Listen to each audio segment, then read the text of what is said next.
Then the latter became conscious of movement beside him. The younger wyvern had joined him to watch the clack-clacks in their circling of the bare dome of the Skull Island. "Why do they fly so?" Shan asked her. "Within they nest, care for their young. Also they hunt the rock creatures that swarm in the lower darkness." The rock creatures? If the skull's interior was infested by some other native fauna, he wanted to know it. By some method of her own, the young wyvern conveyed a strong impression of revulsion, which was her personal reaction to the rock creatures. "Yet you imprisoned the Throg there?" he remarked. "Not so." Her denial was instantaneous and vehement. "The other worlder fled into that place in spite of our calling. There he stays in hiding. Once we drew him out to the sea, but he broke the power and fled inside again." "Broke free?" Shan pounced upon that. "From this control?" "But surely." Her reply held something of wonder. "Why do you ask, Star Voyager? Did you not also break free from the power of the disk when I led you by the underground ways, awaking in the river? Do you then rate this other one as less than your own breed, that you think him incapable of the same action?" "Of Throgs I know as much as this." He held up his hand, measuring off a fraction of space between thumb and forefinger. "Yet you knew them before you came to this world." "My people have known them for long. We have met and fought many times among the stars." "And never have you talked mind to mind?" "Never. We have sought for that, but there has been no communication between us, neither of mind nor of voice." "This one you name Throg is truly not as you," she assented. "And you are not as you, being alien and female. Yet, Starman, you and I have shared a dream." Shan stared at her, startled, not so much by what she said as the human shading of those words in his mind. Or had that also been illusion? "In the veil, that creature which came to you on wings when you remembered that. A good dream, though it came out of the past, and so was false in the present. But I have gathered it into my own store. Such a fine dream, one that you have cherished." "Crab was to be cherished," he agreed soberly. "I found her in a broken sleep cage at a spaceport when I was a child. We were both cold and hungry, alone and hurt. So I stole, and was glad that I stole Trap. For a little space we both were very happy." Forcibly he stifled memory. "So, though we are unlike in body and in mind, yet we find beauty together if only in a dream. Therefore, between your people and mine, there can be a common speech.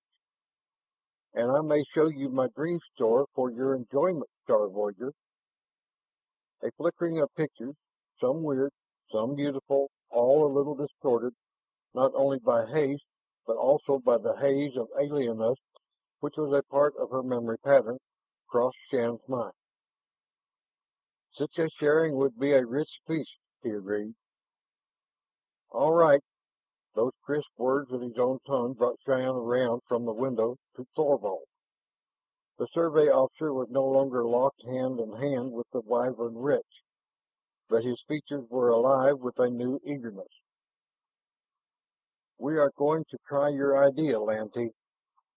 They'll provide me with a new unmarked disk, show me how to use it, and I'll do what I can to back you with it. But they insist that you go today." "What do they really want me to do? Just ride out that Throg, or try to talk him into being a go-between with his people? That does come under the heading of dreaming." "They want him out of there, back with his own kind if possible.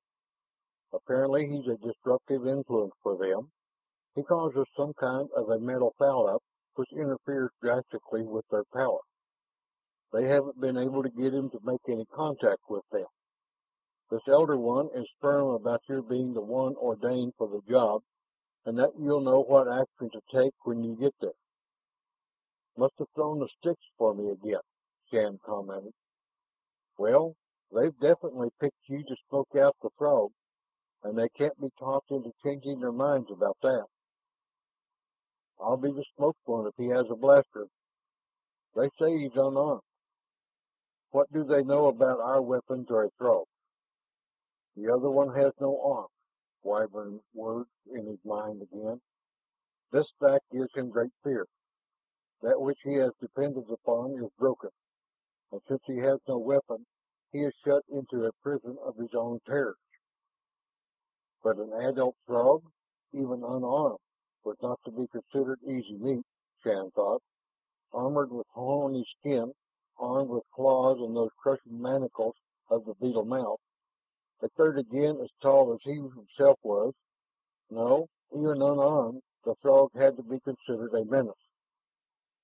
Shan was still thinking along that line as he splashed through the surf, which broke about the lower jaw of the Skull Island, climbed up one of the pointed rocks which masqueraded as a tooth, and reached for a higher hold to lead him to the nose slit, the gateway to the alien's hiding place.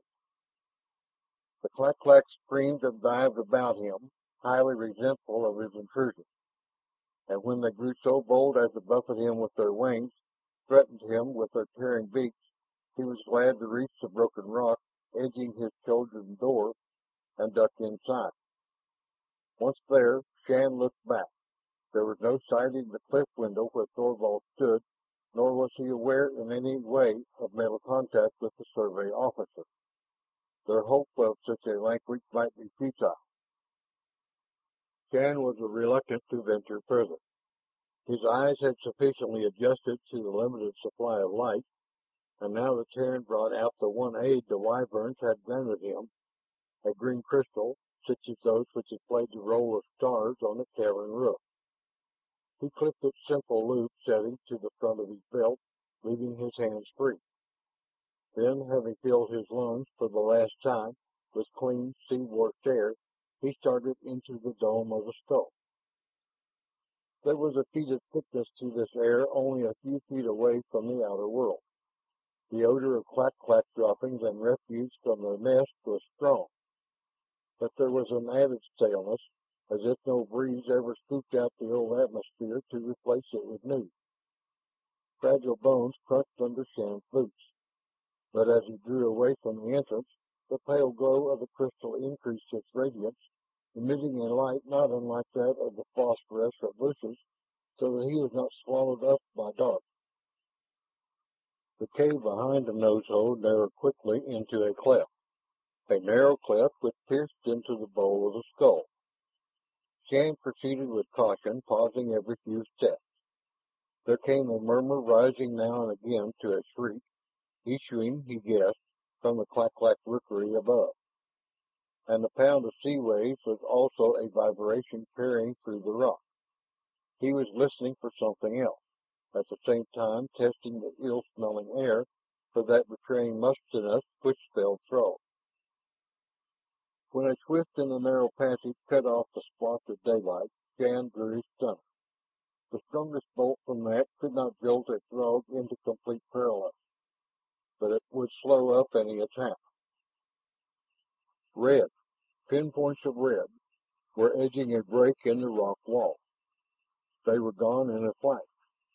Eyes, perhaps of the rock dwellers which the Wyverns hated. More red dots, further ahead.